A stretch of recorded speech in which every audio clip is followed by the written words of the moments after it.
Here's what's happening right now. Deputies have arrested one of two escaped inmates from Pulaski County. The search is still on for the other inmate along with the getaway driver. Good evening, everyone. I'm Jim Reek. And I'm Tyler Emery. The Sheriff's Department released the identity of the woman they say was the getaway driver. She is Marley Davy of Lebanon. Deputies chased her through Pulaski and Miller counties yesterday. The man driving the motorcycle was pronounced dead at the hospital. The driver of the car is in the hospital with life-threatening injuries. It's the ugly truth about the holiday weekend. More people will die in car accidents this Labor Day weekend than almost any other time this year. The National Safety Council projects 438 people will die in vehicle accidents this weekend, the most since 2008. KMUH's Max Steeknight spoke with a woman who lost her sister in a crash last year, and the devastating story may change the way you drive this weekend. And speaking of holiday traffic, here's a live look at the bridge along Highway 54 in Jefferson City. A busy drive as holiday travelers head to the lake for the Labor Day holiday. Pack extra patience if you plan on traveling this route. It's down to one lane in each direction due to construction.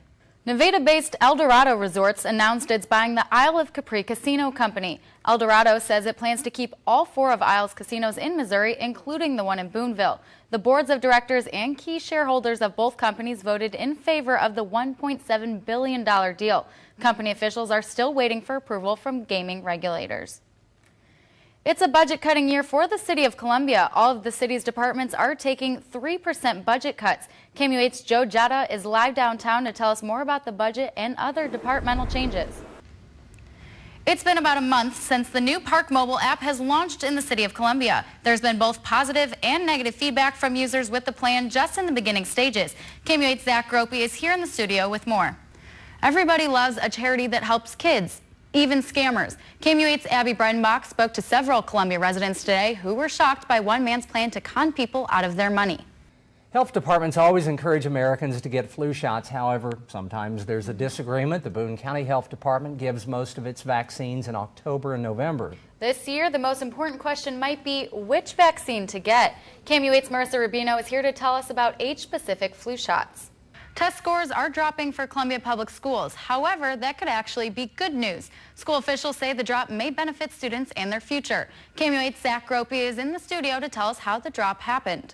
It's an issue of access for some in Columbia, the right for people with disabilities to access transportation just like everyone else. The local Disabilities Commission wrote the mayor asking for major changes this week, saying the current efforts aren't cutting it. KMUH's Max Steeknight spent the day looking into this issue and is in the newsroom now to tell us what the mayor and others involved had to say.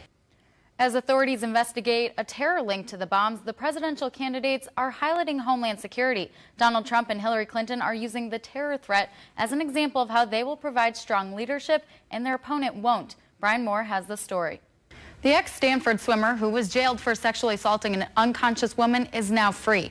Brock Turner was released from the Santa Clara jail in California this morning after serving only 3 months of his 6-month sentence. Turner was released due to a California law that gives inmates credit for time served. He was convicted of 3 counts of felony sexual assault earlier this year.